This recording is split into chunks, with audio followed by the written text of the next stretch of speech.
So there's a quote that I've liked for a long time, and I can remember when I first encountered the quote. Um, it was on a refrigerator magnet, and it had a picture of this American Indian man on there, and was supposed to be Chief Joseph of the Nez Perce tribe. And the quote said, "It doesn't take many words to speak the truth." And I'm not sure about the context of that quote, but I imagine, it was. I can imagine a scene where the U.S. government is trying to take land from the Nez Perce tribe, and they're handing him a bunch of documents like the kind that you get in the courtroom or at the bank, and they're just saying, well, sign here, sign here, sign here, put your X here, and he's looking through it, not able to understand a word of this legalese and English, and he knows that he's going to be taken for a ride, taken advantage of. And he's looking at this big pile of papers, and he says, "It doesn't take many words to speak the truth." So whenever somebody is using a lot of words, it's a good indication that, they're being less than straightforward. Why are we taking the scenic route to describe how something's going to be done if there was no reason to take the scenic route, right? Why can't we just be straightforward? And what I like about that, the way that Chief Joseph kind of answered, he responded to the situation. He didn't answer the question. He responded to the situation. Where he refuses to play the game. He refuses to engage his opponent with the opponent's rules. Like when people go to court, they agree to certain rules of the court. People during the civil rights movement, there was a lot of people who said, no, let's stop all these protests. Let's just take things to the court and we'll settle things there. And but people knew that the courts were not fair, that the tables were tilted, that the deck was stacked, and so they refused to play that game. And what I like about Chief Joseph's response is that even though he doesn't have any authority in a legal way when he speaks, his authority just comes from deep human truth. He speaks from the heart and he cuts through all the crap, And it's not the only time I've heard of like a Native American speech like that. I think of Chief Seattle too. Chief Seattle, same situation. They were trying to take his land and probably giving him a bunch of papers to sort through and sign a treaty, and he doesn't quite understand the ramifications and the fine print and all of that kind of stuff, and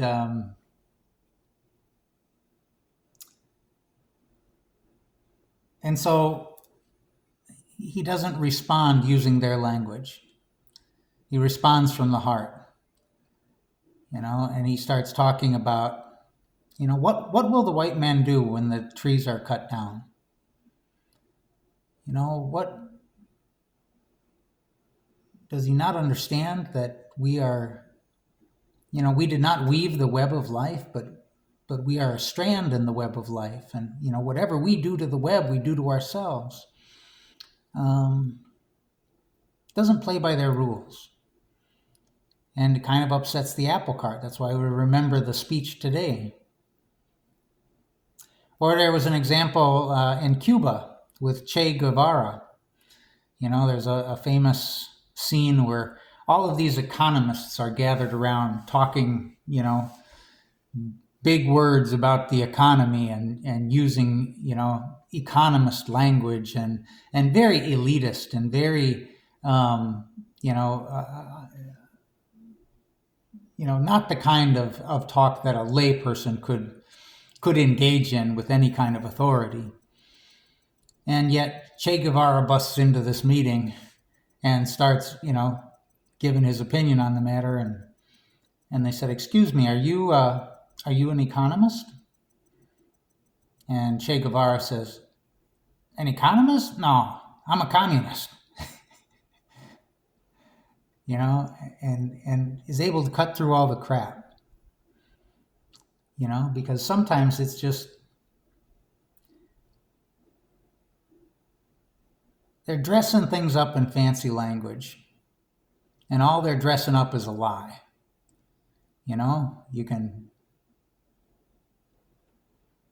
dress up a pig; it's still a pig.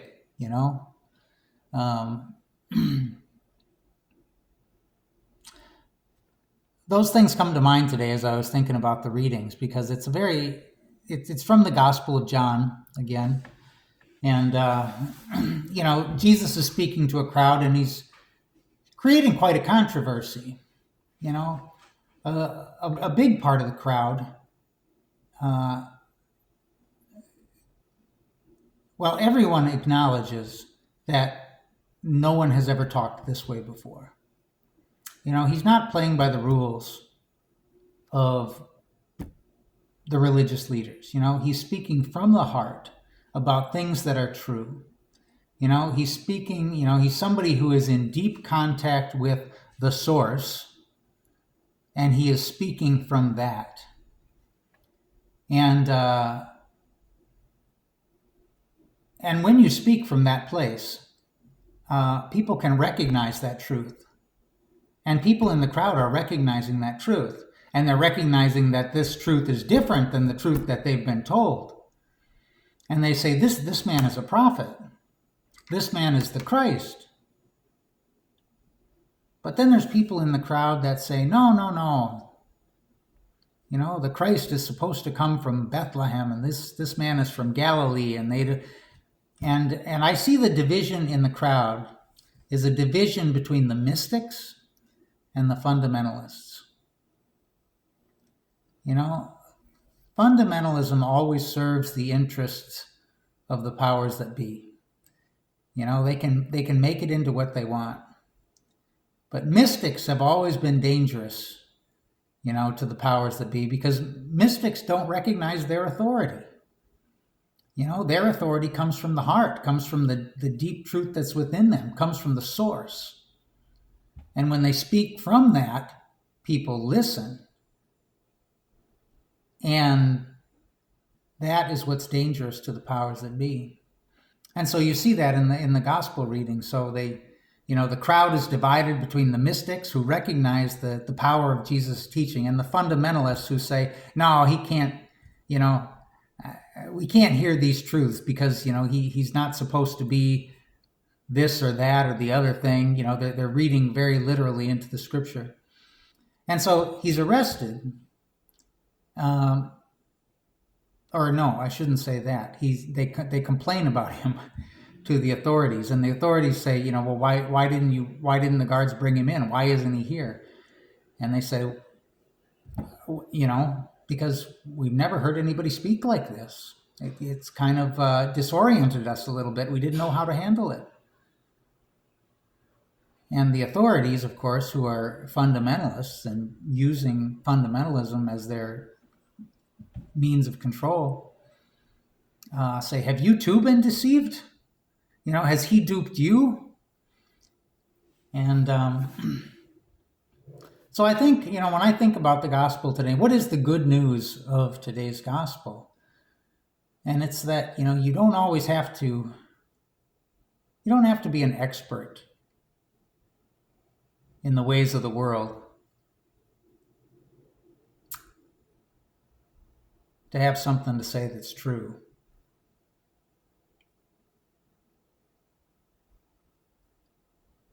And you don't have to be ashamed to speak your mind, even when you feel, like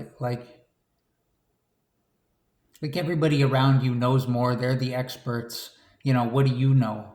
When you speak from the heart, that that is authority. You are speaking with authority.